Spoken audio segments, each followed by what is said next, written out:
Welcome to the Reindl Report, a podcast out of San Diego, California that rewrites the definition of mediocrity. What you just said is one of the most insanely idiotic things I have ever heard. At no point in your rambling, incoherent response were you even close to anything that could be considered a rational thought. So come along for the ride as Paul Reindl takes you through the world of sports with insight, interviews, and incredibly bad jokes. It just seems like the people that are so butthurt about it. Did you throw a butthurt out there? Yeah, I said butthurt. 2005 called. They want their turn back. Yeah, walked right into that one. Now, here's your host, Paul Reindl. Well, welcome to it. This is episode 38 of the Reindl Report. My name is Paul Reindl, host of the Reindl Report. This is a San Diego-based podcast, a sports podcast. We focus primarily on the San Diego sports scene, but we also chat about some of the stories going on around the rest of the country, around the rest of the sports world. But there is only one story for this podcast, and I'll be honest, I didn't think I'd ever have to do this podcast. I really didn't. Yeah, this coming out about a week after the Chargers, the San Diego Chargers, officially announced they are moving to Los Angeles. And if you've been following along, following me, following this podcast, you will remember that for the longest time, I was the biggest optimist for the Chargers staying in San Diego, saying, look, I don't know exactly how they're going to get a deal done, but Dean doesn't have the balls. The team doesn't want to move to LA. This is all leverage for more money from the NFL. LA doesn't want the Chargers. The NFL doesn't want the Chargers to move to LA. I'm like, they're staying in San Diego. And then there was a point in December where I started to, the tide started to turn. And I go, wow, they're going to leave. They're really going to leave. And then I fall into the trap, like I'm sure many of you did, and we start hearing rumors. A Hail Mary, that was kind of the term that we kept hearing and seeing on Twitter. Rumors that last efforts were being made, conversations were happening, meetings were being held. We were close. We were like within $100 million, which is a lot of money. I'm not going to negate that fact, but when you're talking about something upwards of $1.2, $1.3 billion, if you're only $100 million off or less than $100 million off, you would think a deal's going to get done. And that's where we found ourselves. And then last week, NFL owner meetings in New York, finance meetings. The NFL says they're going to give San Diego a 2-day extension to get a deal done because, well, here's why they did that. Because apparently nobody knows how to look at a calendar in the NFL. And when they granted the 1-year option to Los Angeles to the Chargers last year, they said January 15th. Well, January 15th, that came on a Sunday this year. Probably weren't going to get an announcement by then. And then the next day was Martin Luther King Day, a holiday.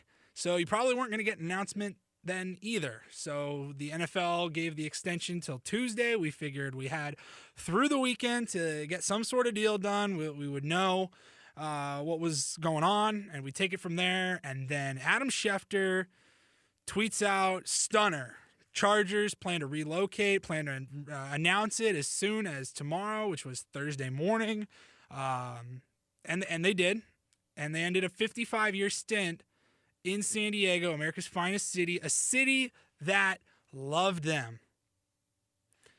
Regardless of how anybody feels about Dean Spanos, and God knows I am with you on that one for just despising the man, the coward that he is. I will get into that. That's a strong word.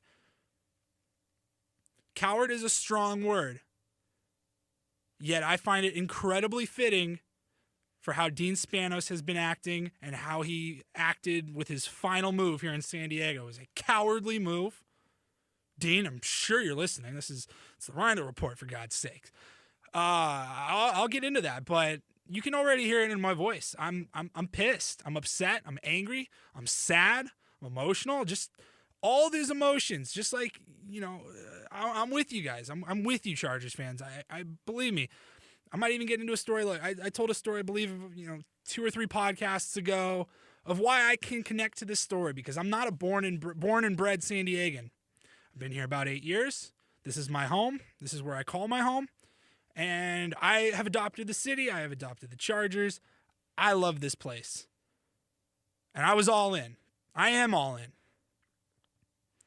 But I understand how that might, say, well, maybe there's a lack of credibility there. You didn't grow up here. You're not a big Chargers fan. You didn't grow up here. I get it. And I told a story about how growing up in Seattle, my beloved Sonics, I had to watch them get ripped away from their city. I'm sure there were some differences. Team got sold and then moved. So you kind of predicted it. But stadium issues? Yeah, there was a demand for a brand new state-of-the-art, ridiculously overpriced basketball arena. Saying, oh, if you build that for free, we'll stay. Otherwise, we're moving to OKC. There's a lot of similarities between the two stories. And it took me a while. I've been over it now for a little for quite some time. I'm not just holding on to that pain, but I will hold on to it just a little bit for my entire life, because that was a part of my childhood. Okay, that was 17 years of my life. Maybe a little bit less than that. I guess I probably wasn't rooting for the Sonics when I was in diapers, but I like to think I was.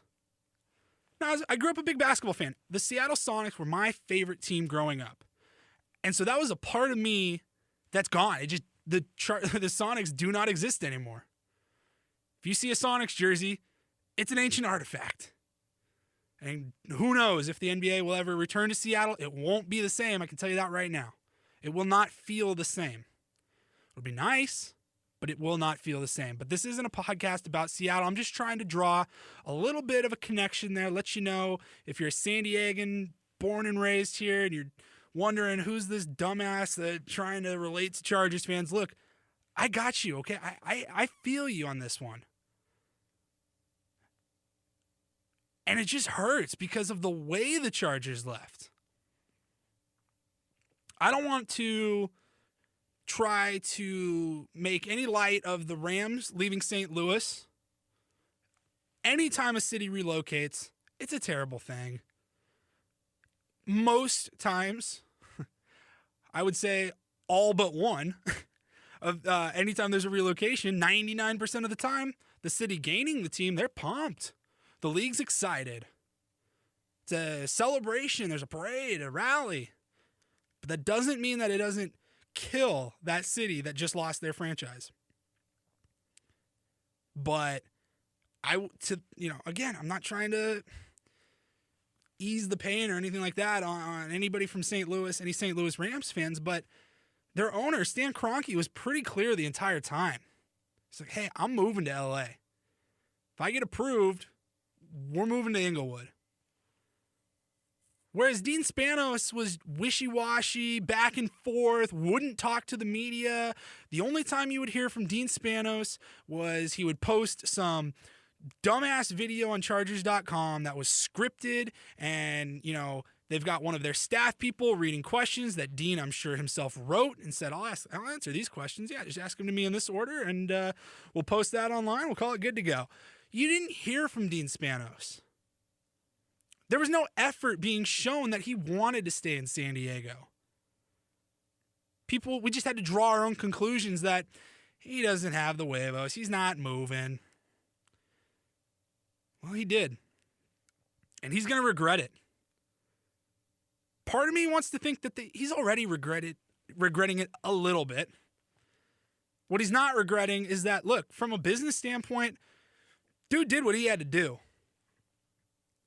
All right, he's going to make that franchise is going to be worth a lot more money paying rent they're not paying rent. They're living for free. They're couch surfing is what they're doing in Stan Kroenke's new Inglewood Stadium when it opens in 2 years.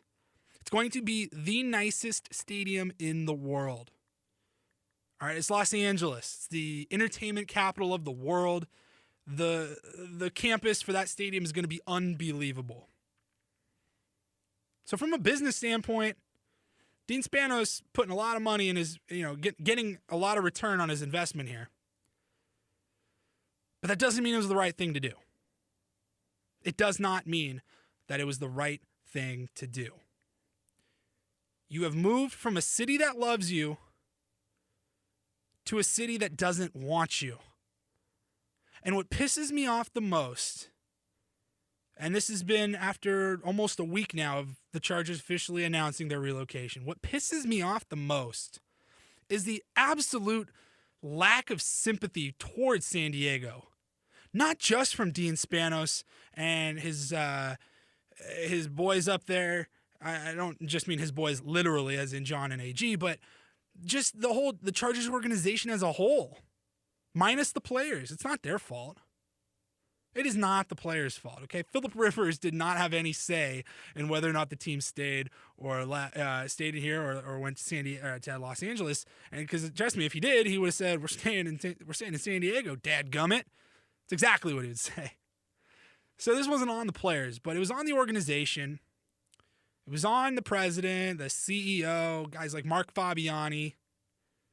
I'm sick and tired of the NFL not giving a Look, this is a podcast. Caught myself right there. This is a podcast. I can say whatever I want. I can curse on this if I want. But I can't guarantee that I won't on the rest of this podcast, however long it ends up being, because I'm emotional. I'm upset about it. But I'm trying to avoid getting into any bad habits here, so I'm glad I caught myself right there.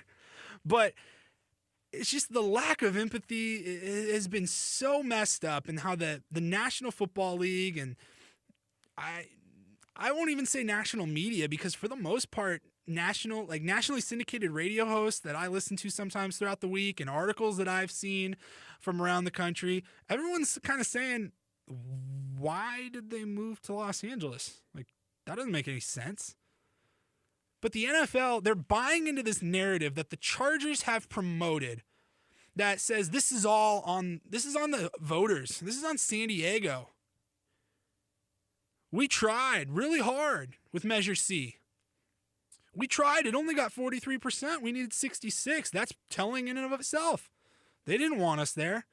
That is BS. I am calling you out on that. That is false, first of all. False in the sense that, look, okay, you're right. It got 43%. But let's talk about this. You didn't try really hard. You tried kind of hard sometimes.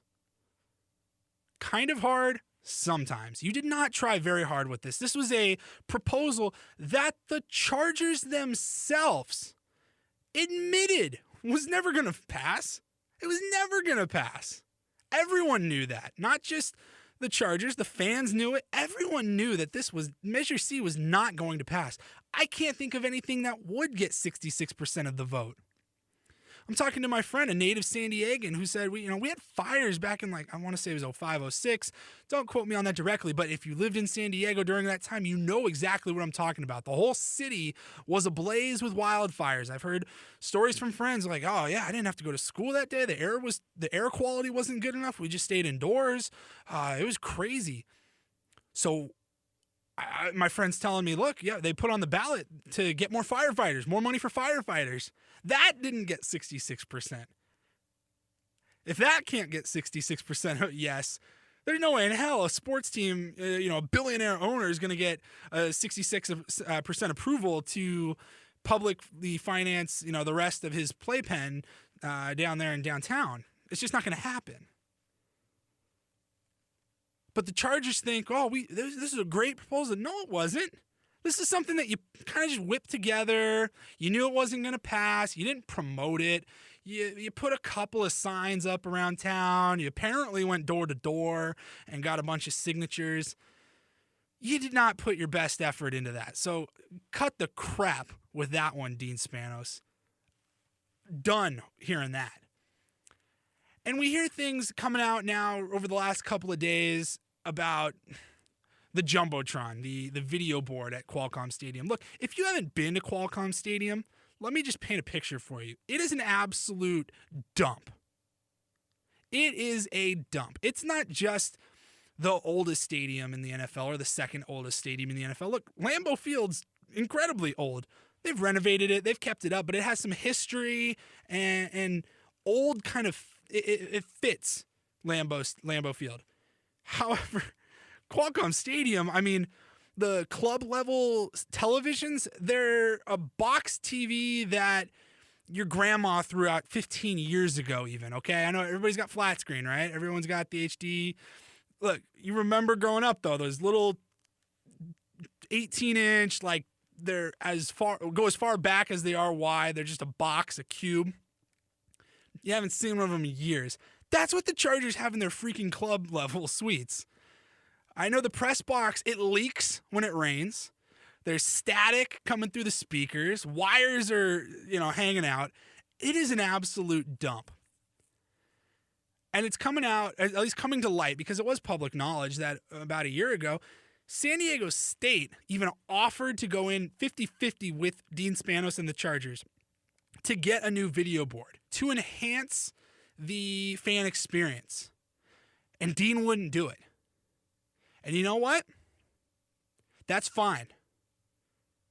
It's not okay. I mean, it's not fine in the sense that you're screwing over your fan base. I mean, you're just making the game day experience worse by not investing a little bit of money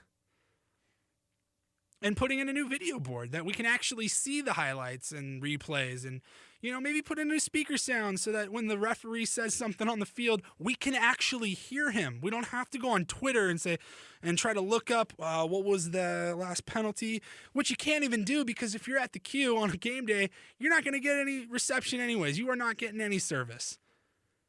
Game day experience was terrible, but it could have been avoided. It could have been enhanced.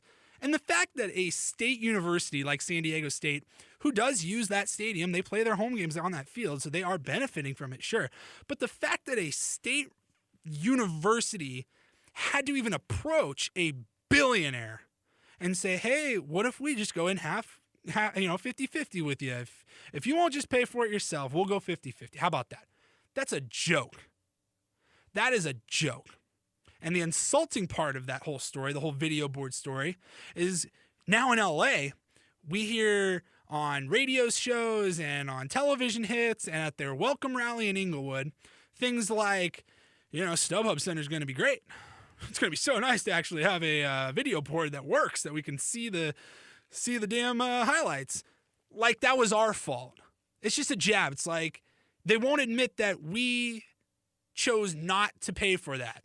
We being Dean Spanos and ownership, we chose not to enhance that, but now we're going to use it as a point of emphasis in why we left San Diego. That is so wrong. That is so wrong on so many levels, and I'm sick and tired of hearing stuff like that. I talk about how we keep hearing now, Dean Spanos was on with Ryan Seacrest. Like, are you kidding me? That's huge. That's a nationally syndicated radio show. He's on ESPN doing his thing. You got Phillip Rivers and Joey Bosa going on Jimmy Kimmel. And look, I don't even want to bring that up too much because it's not about the players. The players did not do this. The players had no say in this. But for Dean Spanos and John Spanos and AG to go on all these different radio shows, calling into, nationally heard podcasts and stuff like that, and just crapping all over San Diego, that is so messed up. Because look, they didn't do that in San Diego. And by doing that, what I mean there is they didn't talk to anybody. Dean Spanos has talked to the media more in the last 5 days than he's talked in the last 10 or 15 years in San Diego. Now, look, to Dean's credit, he has to. He has to. He has to sell his team. He's got to pump up his team. You can't fault the guy for that. But it just looks bad when you lived here in San Diego and you go, I didn't even know that's what he looked like. You know what I mean? I didn't know he talked like that. I've never heard him because he just never did it. He never talked to the media. And that leads me into what I was talking about earlier about why he's a coward. Because the way he left was cowardly. But it's very fitting as far as, I talk about he didn't want to talk to the media. The way he left, the way the team left, that's, I think, what pisses me off the most. Having a week now, just about a week to sit back and soak everything in. The way the Chargers announced everything, that's what pisses me off the most. So let's talk about that. Maybe you're not in San Diego when you're listening to this. Maybe you're not exactly sure how that story went down. If you do live in San Diego and you know exactly how it went down, maybe hearing me for the first time and my raw emotion on this, maybe it'll at least try to cheer you up a little bit, saying, okay, I'm not the only one that's pissed off about this. But I talked about how coward is a strong word, and it is. I don't use the word that lightly. You call someone a coward, you're calling out their character, calling out some of their actions, and you're not making friends. But the way Dean Spanos left was cowardly. We had Wednesday night. The tweet comes out from Adam Schefter that I've already mentioned.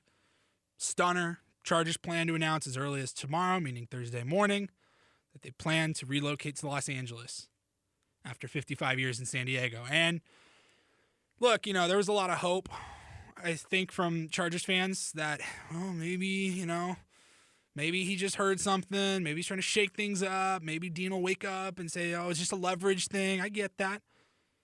But look, if Adam Schefter tweets something, especially of that magnitude, it's going to happen. Okay, I kind of felt right away, wow, it's really happening. Okay, this isn't some blogger, anything like that, all right? It's Adam Schefter. He doesn't just tweet things to stir the pot. If he tweets it, it's happening. So I kind of knew on Thursday night or Wednesday night, oh man, it's gone. And then we hear that there was an 8 a.m. meeting scheduled for Thursday morning where Dean Spanos would supposedly, to all of our best guests, inform his staff and tell everybody, all right, we're moving to Los Angeles. And so Thursday morning, I had the timestamps. 8:06. 8:06. 6 minutes into this quote-unquote meeting, the Twitter handle for @Chargers stayed @Chargers, but where it said San Diego Chargers, it said Los Angeles Chargers. And then we get the logo. Logo gate. I mean, they put up the crappiest logo, I gotta say, ever in all of sports. Absolutely terrible. And I know I'm just a bitter San Diegan at this point by saying it's the worst ever. But I have never seen a logo or a team be received with so much negativity and so much just laughter at their expense based on their logo. What it was the LA Dodgers logo, essentially. The L and how the A cross over, and they turn the A, they put a lightning bolt in there, and they were like, yeah, right on. And it got made fun of by everybody. I'm talking the Tampa Bay Lightning, the Sacramento Kings, German soccer teams across the sea. They're laughing at us. Minor league baseball teams are having a field day. The Mountain West Air Force got into it, I believe. DiGiorno's Pizza even made a comment. They had a string of tweets like, we have decided we will not be we will be relocating from the pizza box to the oven. We will not be changing our logo, or something along those lines. It's hilarious. Everyone was laughing at the Chargers, not with the Chargers. I got to imagine they got their social media guy, and he's like looking at all their mentions and go, wow, people love this logo. You know what I mean? Like, unbelievable the response that logo got. So 8:06, we get a logo change. @Chargers turns from San Diego Chargers to the Los Angeles Chargers. And then we get a vanilla, just no emotion, like 3 short paragraph letter from Dean Spanos saying, we're moving. See you later. Deuces. All right around 8:05, 8:06. And we just go, that's it? Huh. They're gone. And so you're sitting here, I'm sitting at home, I'm refreshing Twitter, I'm online, I'm texting people, I'm looking into things, I'm reading things.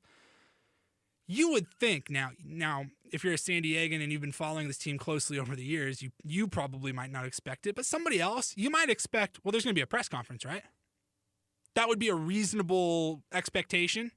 Not a chance here. Not a chance. Local media, people, NFL Network was here. Everybody's sitting outside of Chargers Park waiting for somebody to show their face, somebody to give some sort of explanation. Now, I'm not going to go as far as to say Dean Spanos was obligated to give one, but he sure should have. He owed that to the fans. At least show your face. Look the city that you are stabbing in the heart. Look them in the eye while you stab them at least. But he didn't do that. He sneaks out the back door.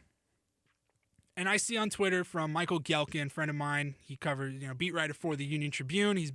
He's all over anything Chargers related at SDUT Gelkin on Twitter, a great follow.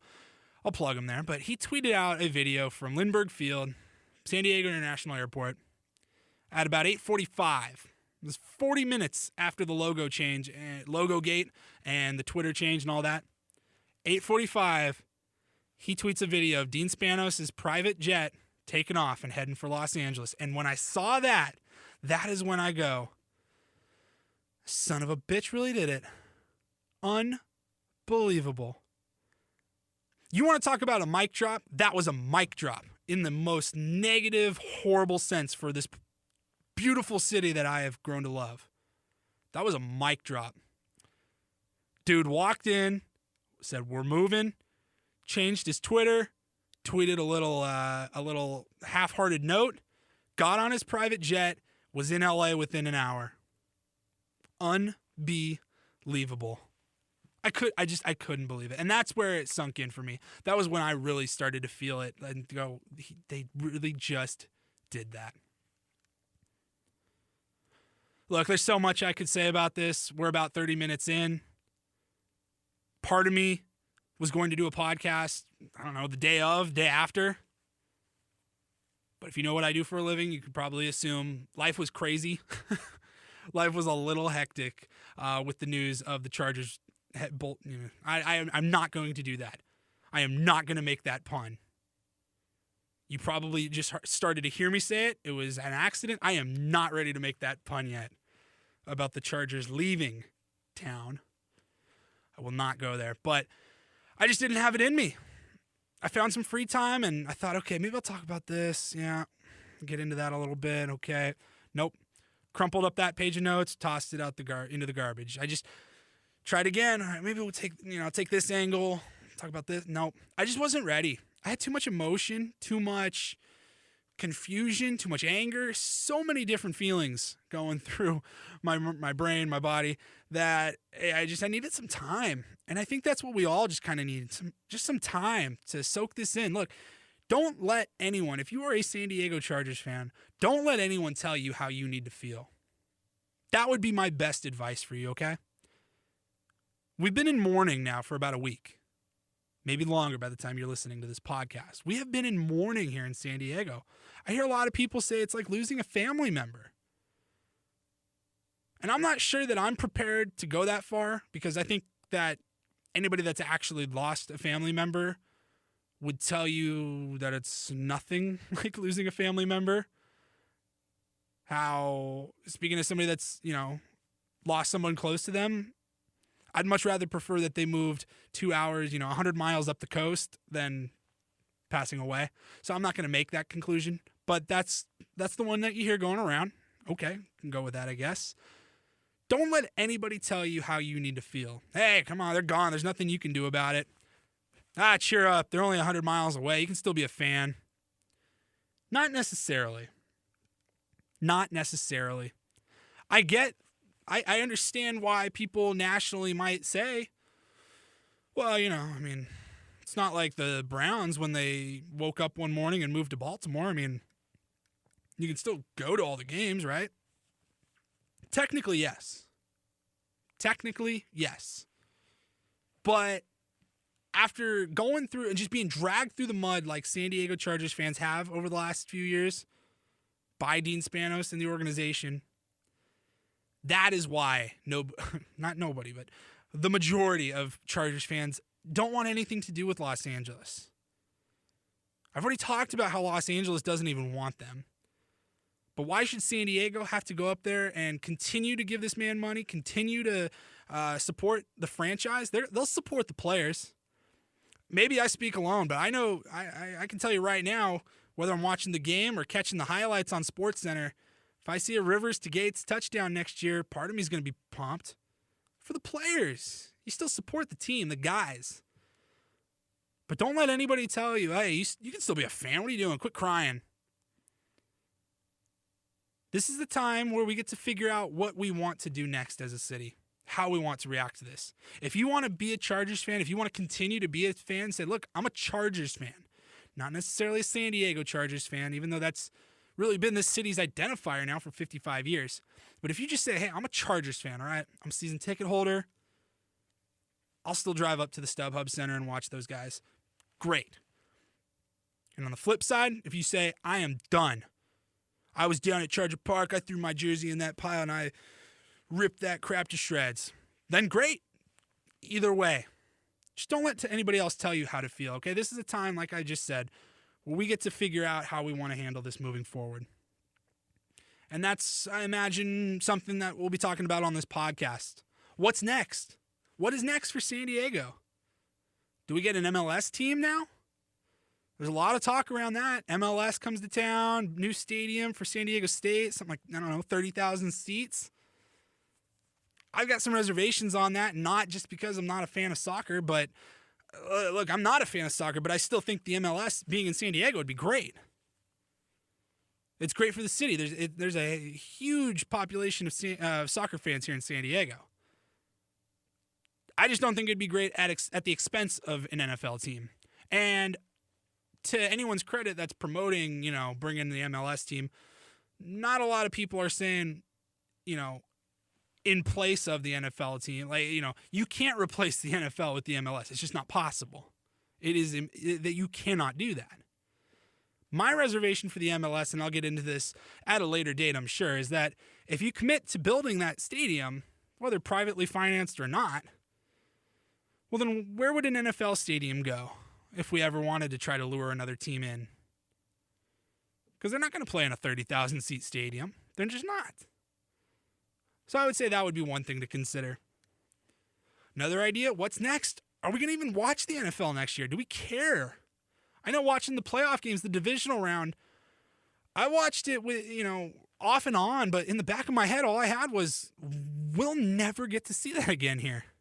We'll never get to see a football game. And it just stung, and it was tough to watch those playoff games. Could we get another team? Jacksonville? No, probably not. The Raiders? Maybe. I mean, look, Raiders are going to Vegas. That's all but certain. But if that somehow fell through, they could come to town. How would we feel about that?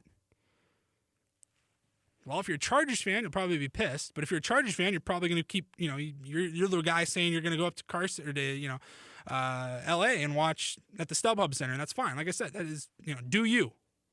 Do you, boo-boo. But if you're pissed off right now like I am, what's the best way to get back at somebody? Sleep with the enemy, right? I mean, that's the best taste of revenge, isn't it? Especially in sports. If you despise Dean Spanos, if you're angry at the Spanos family and the Chargers, wouldn't becoming a fan of the Raiders be the best way that you could get back at them? And all I'm going to say is Raiders are going to be the Super Bowl in like 2 years. They could have made a run this year if Derek Carr didn't get hurt. That could be exciting. I don't think it's going to happen. It's a possibility. Who knows? We got plenty of time to talk about that. But that's going to end my rant for today. What are we at? We're a little over 30 minutes, 35 minutes straight. But I hope you appreciated that a little bit. Okay, that was raw emotion from me. And I talked about at the beginning, my experience as a sports fan growing up, how that I think gives me at least a little bit of credibility to any Chargers fans that think, well, you didn't grow up here, you don't understand. I do. I know what it felt like to lose a team, and now I had to go through that crap again. And I'll tell you what, man, listening to calls on the radio, reading messages pleading for the Chargers to return, it was tough. A lot of those emotions that I felt for the first time as a Sonics fan who had their heart ripped out, they all started rushing back to me last week. Hearing stories of grown men crying, saying stuff, there was one in particular. He goes, look, I didn't have a dad growing up. So I made it a point when I had my children that we would have traditions. We had to make our own traditions. And one of my traditions was me and my son. We would watch the Chargers game every year. And now he's got a little girl of his own. And their tradition, she was like 4 or 5. And their tradition was watching football games on Sunday, watching San Diego Chargers games on Sundays. And now they don't get that anymore. Those words, those calls, those messages, those are what get me. And so I hope that me being able to come in here and shed some light, I don't know what's the right terminology here, but, kind of dive into what happened, what played out, what's true, what's untrue. Because if you just go by with what the NFL says, you're extremely misinformed. That's just, I'm sorry. If what you're going off of is what you've heard from the Spanos family and the NFL and Roger Goodell over the last week, well, it sounds like the Chargers really tried and San Diego just didn't want them. No, that is a lie. Let's debunk that. I think I already did. But let's just toss that idea out right now. But maybe hearing all that sparks something in you. For me, it was just a chance to get my emotions out there because I've been sitting on these now for about a week. So I want to thank you for listening in. Like I said, there'll be a lot to talk about still over the next however long it takes. I have no idea how long this process takes, this grieving process, if you will. But there's a lot of things, like I talked about, MLS. We could talk about that. Do we pick another team now? Or will we ever get the NFL back? Do we care about anything in the NFL? There's a lot we can talk about. But this was an ode for the Chargers. This was a one-finger salute to Dean Spanos. And that's all I got. I'll end it the same way I end just about every podcast. Look, you can go to thereinderreport.com, get all my podcasts, interviews, all of that. It's all archived for you right there. And you can go on iTunes. This podcast is on iTunes now. It has been for a couple months. Still trying to build that following. So what you can do, I'd really appreciate. You can go on, you can subscribe. And I've been told, I don't have any hard evidence that this is true, but I've been told if you leave a comment on the podcasts, good, bad, just whatever, you could just hit the keyboard a bunch of times and see what happens. Any type of comment, apparently it boosts the ratings, it gets the podcast a little more popularity, and it grows from there. But at your own discretion, I would appreciate it if you would subscribe. You can follow me on Twitter at @thepolarbearsd. That's going to do it for me. Hope to have a podcast out next week. We'll see what happens. And all I can say is I have no idea what's going to happen because every single day over the past week since the Chargers first made that announcement or since we first saw the tweet from Adam Schefter, every single day it's been something new. So I'm sure we'll have a lot to talk about next week. But until then, I'll talk to you guys soon. Thank you. Go yourself, San Diego.